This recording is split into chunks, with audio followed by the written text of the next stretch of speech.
C'est l'heure de vous informer, mesdames, mesdemoiselles et messieurs. Bonsoir et bienvenue sur la santé radio-télévision pour cette tranche d'information.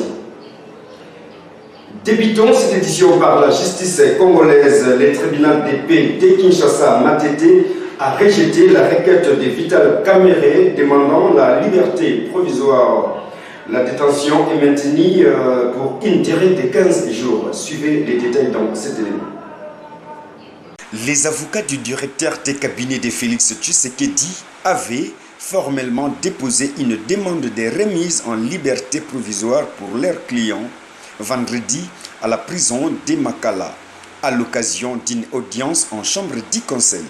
La défense de Kamerhe avançait 3 raisons pour justifier cette demande.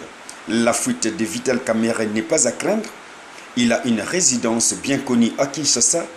Et aussi, jusque-là, il n'y a pas d'indice sérieux de culpabilité sur Vital Kamerhe. Pour rappel, Vital Kamerhe est auditionné par la justice dans le cadre des enquêtes sur l'utilisation des fonds alloués au programme présidentiel de 100 jours. Rendons-nous à présent dans la ville portière de Matadi où les conducteurs des mototricycles appelés tout Ambwanzi, mobilisés comme une seule personne, ont obtenu gain de cause après avoir rencontré l'autorité urbaine de cette ville. Daniel Matondo nous explique. Ils se sont mobilisés comme un seul homme pour chercher des solutions à leurs problèmes. Les conducteurs de tricycles, communément appelés Ntouambwanji, ont pu retrouver leur sourire ce vendredi 10 mars. Après avoir montré ce jeudi 9 avril leur mécontentement par rapport à une décision prise à l'issue d'une réunion à laquelle aurait pris part le numéro 1 de la police de circulation routière.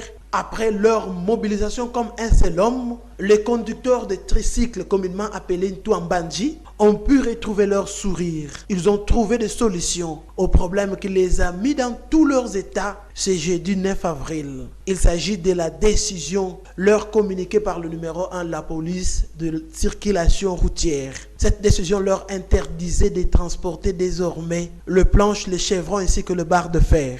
Une mesure qu'ils ont eu du mal à accepter, affirmant que l'essentiel de leurs recettes journalières viennent du transport de cette catégorie de marchandises. Après avoir publiquement exprimé leur mécontentement, ils se sont retrouvés le matin de ce vendredi 10 mars en voie d'où ils ont marché en cortège jusqu'au siège de la police de circulation routière dans les installations de l'OEBK à Kinkanda. Sur place, il leur a été dit que seul le numéro 1 de la ville de Matadi était capable de trouver des solutions à leurs problèmes. Ils se sont tout de suite dirigés à la mairie de Matadi où Patinjuzwa Makengedi les a correctement reçus. Ce dernier a échangé avec eux concernant les respects stricts de la loi dans l'exercice quotidien de leur activité.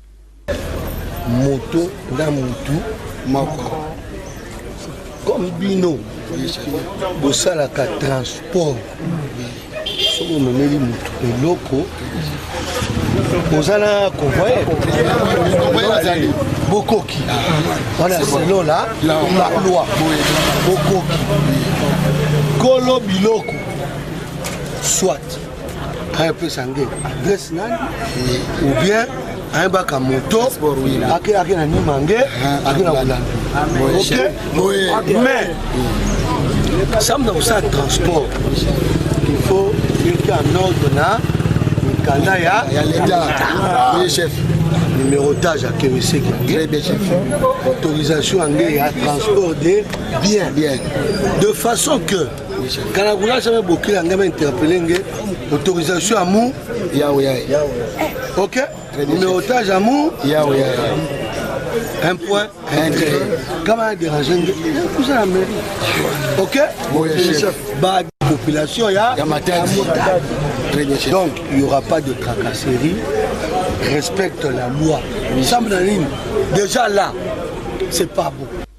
À l'issue de ces entretiens, les conducteurs de tricycles se sont montrés satisfaits en répercutant eux-mêmes entre eux les mesures leur communiquées par l'autorité urbaine de Matadi. Pour moi, boire la ville, maire de la ville, je me suis rendu maman ne se met pas bien.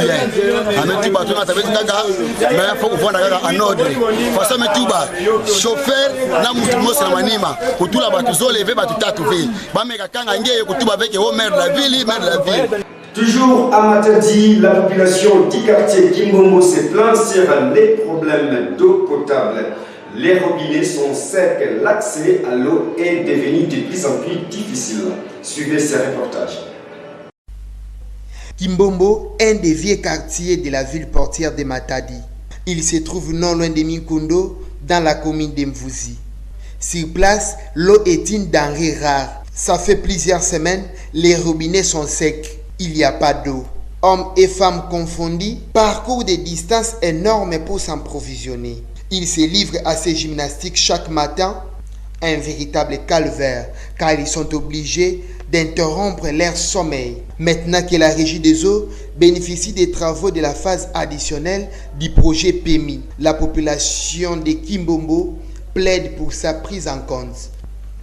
Panatena to komi ba paquet wa ke no luka ba mai régie ko ya ko senga facture kotote ba leta papa television likambo yo na passe ya mai to vota kibino e koma likambo ya mai bolingisi ko mona na te eza nini to sala nini papa Sara liebise ba konzi ba yo kabisa ibanda to ya awa to mona atali tanga mai te ba pompe etiquette e sala rate lokote ya on to sengi na leta na ba konzi ba kena ko voter ba television likambo ya kaso likambo ya mai ya on to lelisi ngunga mais boudi sangunga samuna maza kele ve awa na kaso ke moya kapasi na ko luka mai yango batala likambo ba oto kenda ko voter balanda ba makangu kaka te ba ko tira biso ba mai maza penza pasi mukutu noko mona je ya ibatu bo de mo kufuta ve de batu bila kwa na manière donc de mo maza ke bima pe me beto to kansaka to ngeti de mo te futa ve maza ke bima kwanika batu bila beto na manière mo sia kimbuta me ba kusakanya mamba utuba utukeve kuna ngani tapla ifamu sabisalo yinzo me muna torete maza ke na katuka distance ya kuiza tikote wana tingu bota mere. Rendons-nous à présent à Boma au parking d'Emwanda où les taxis sont stationnés à la désolation des conducteurs et propriétaires. La cause principale, baisse du coût des transports entre Boma et Mwanda. Suivez. Une inquiétude née dans le chef des automobilistes qui effectuent des voyages Boma-Mwanda suite à la décision prise par l'autorité urbaine de la ville de Boma, celle de remettre le prix de transport à 13 000 en lieu et place de 20 000 francs. Tout avant cela, des questions étaient posées du côté des décideurs de savoir comment le billet Boma-Mwanda serait arrivé à 20 000 francs. Quelques indiscrétions affirment que c'était sur initiative de l'ASECO de pouvoir majorer les prix car le nombre de clients à bord des véhicules était réduit, puis la hausse de prix des liquides combustibles n'était pas à démontrer. Situation alarmante pour ces chauffeurs qui ne savent plus comment réaliser leurs recettes journalières.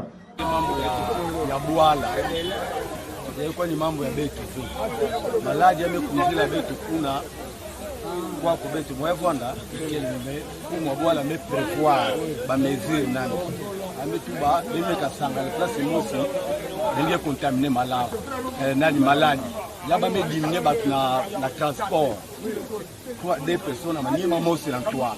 Alors, n'a bien que vendaka 13 000 francs. Na quoi personne na chauffeur mettre la calcul, dans la kusimba fait. Bien ya monter quoi niveau. Mais la négociation vendaka entre chauffeur na client. Il y a que beto monter billet, comme que monter billet que l'état. Négociation vendaka client na chauffeur. Alors ça la négociation, il y a vendre 15 000 bas, il y a vendre 17 000 bas, parce que on a 15 000 bas. Et ça c'est ma monté, nous ma 2200, 2500. Même il y a quoi dans la station, bah quand même on dit qu'à faire les 50 000. Bah chauffeur nous a calculé, na monté, na monté pour ça là, il est élevé. Pour réguler ce secteur, une étude conjointe doit être menée entre les décideurs et l'association des chauffeurs pour que les paisibles citoyens ne soient pas des boucs émisseurs. Retour à Kimpese, la rédaction de la santé radio-télévision s'est intéressée sur l'état des immondices sur les ponts récemment jetés sur la nationale numéro 1. Nous sommes au centre de Kimpese. Suivez. Nous sommes à Kimpese, sur la route nationale numéro 1, sur les nouveaux ponts jetés sur la chaussée pour évacuer les eaux des pluies et permettre une bonne circulation des populations et des véhicules. Malheureusement, les immondices envahissent les lieux. Les habitants des environs, des bonnes volontés, viennent ici pour tirer l'endroit, surtout après les pluies diluviennes. Malgré cette bonne volonté, l'endroit prévu pour placer les ordures n'est pas approprié. Il est donc demandé à la population et aux autorités de trouver un endroit adapté pour placer les immondices, pour ne plus revenir à la situation du passé, telle que connue par tous les habitants de la ville. Les habitants du quartier 3 ont lancé un cri d'alarme aux autorités sur les conditions de vie après les pluies diluviennes. Suivez cet élément que nous propose la rédaction de la Santé Radio-Télévision. Après la pluie vient le beau temps, dit-on. À Kimpese, au quartier 3, cet adage ne trouve pas sa place. Depuis plusieurs années, les habitants déplorent à chaque fois les conditions amères qu'ils font face lors d'une pluie diluvienne. Parcelles inondées, habitations envahies, avenues débordées, telle est la situation catastrophique qui ne cesse d'inquiéter la population. Arrivés sur terrain, quelques occupants du quartier n'ont pas manqué des mots. Depuis 97, on a pas encore de boété. Bakonzi avec pèse bakonzi babé. Baba tu kufa, jimuta kufa, babiliko panzanyo sowana. Parce que va pas sur le pour 97 depuis Zaï bakamozala té. Ba place manzela mai bateka place bateka teka nyoso kuna se. Mais zo kasima parce que mai lukanzela. Nzela manaka la mai zo koleka bien. Tuzala boété. Mais pona na se tioza résident se tio a région là tous les bien kama kawana. Pona basala. Po basala fallait la likolo. Siko mai le kate, mai ko place calé. Zo ni sima. Tango zo kasima boé, zo kanzela ke manzela zate. Siko na ngale bandaka bat. Ko fa duka baby combien de fois ba quitter ce bébé? To ba quitter ba ya ba jardin c'est quoi?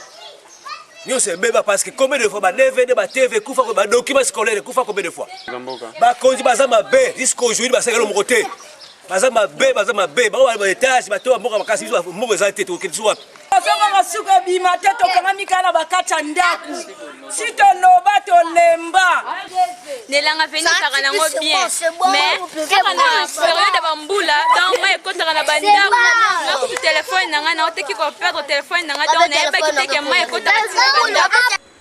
Aux autorités de croire aux déclarations des paisibles citoyens. Toujours à Kimpese, au quartier premier sur l'avenue Luendadio Banza, la population s'inquiète sur les mauvais états d'un tuyau de la régie des eaux servant à l'alimentation en eau potable. Daniel Landou nous en parle. Au quartier premier, dans la ville de Bangou, à Kimpese sur l'avenue Luendadio Banza, un tuyau de la régie des eaux servant à l'alimentation en eau potable inquiète les habitants de ces coins. Depuis une semaine, la situation se dégrade jour et nuit. Les jets d'eau produits par ce tuyau rendent la route impraticable. Même les passagers et les motocyclistes éprouvent les difficultés pour rejoindre la destination. Dans cette situation désolante, un habitant du quartier s'est exprimé en ces termes.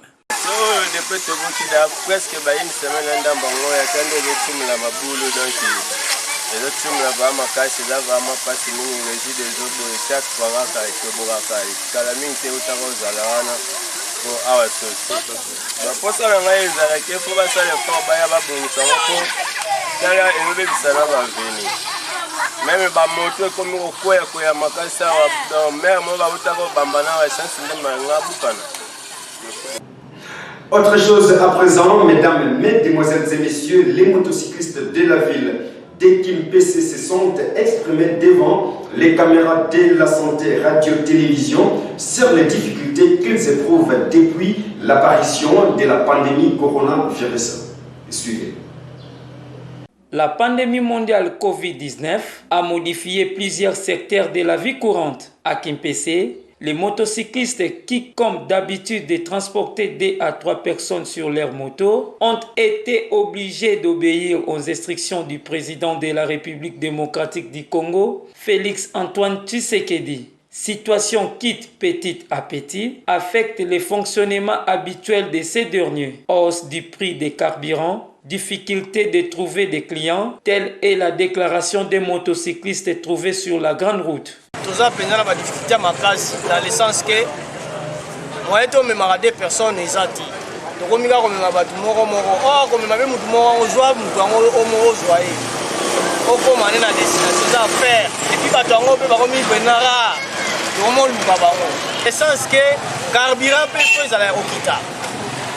Nous sommes dans le transport, et dans le sens il y a carburant. Nous sommes transport, mais le carburant, nous sommes à 2500. En dehors de nos frontières, nous vous proposons de suivre les condensés de l'actualité internationale que nous propose la réalisation de l'ingénieur Freddy Loa.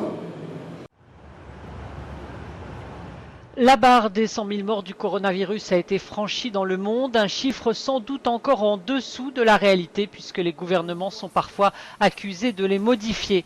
Un chiffre alors que pour ce week-end de Pâques, les autorités appellent les gens à rester chez eux. Certains pays voient l'épidémie ralentir, mais pas au Royaume-Uni où près de 20 000 personnes sont hospitalisées. Plus de 8 000 morts dans ce pays, dont 980 seulement pour les dernières 24 heures. Nous n'oublions jamais que derrière chaque chiffre, il y a un nom, une disparition et une famille qui ne sera plus jamais la même. Et nous partageons tous la responsabilité de nous attaquer à ce virus, avant tout en restant chez nous. Et les conditions météo estivales annoncées pour Pâques ne facilitent pas le confinement. Et pourtant, il faut être raisonnable, selon l'OMS. Lever les restrictions trop rapidement pourrait mener à une résurgence de la mortalité. Le déconfinement peut être aussi dangereux s'il n'est pas géré correctement. 987 personnes sont décédées en France en 24 heures, parmi lesquelles un enfant de 6 ans. La France, troisième pays d'Europe le plus frappé, compte au total 13 197 décès. L'Italie, pays le plus touché au monde, a perdu plus de 18 000 malades du coronavirus. 570 personnes sont mortes ces dernières 24 heures, un chiffre en baisse et qui suscite l'espoir d'un ralentissement de la pandémie. Le Premier ministre Giuseppe Conte va pourtant prolonger le confinement jusqu'au 3 mai.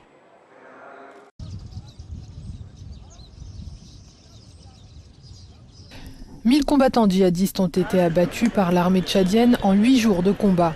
C'est ce qu'a annoncé l'armée ce vendredi, une opération qui a fait 52 morts et 196 blessés dans les rangs des militaires. Les combats ont eu lieu sur les différentes îles du lac Tchad. L'offensive de l'armée tchadienne sur son sol survient un mois après l'attaque du groupe rebelle sur une base militaire ayant fait 92 victimes. Parallèlement, le Niger et le Nigeria ont procédé à une opération conjointe de raid aérien sur une des parties du lac Tchad occupée par le groupe djihadiste.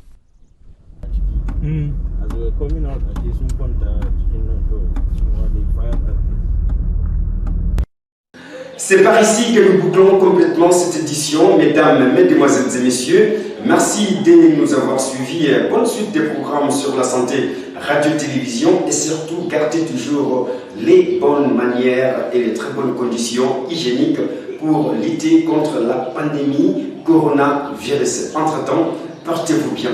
Au revoir.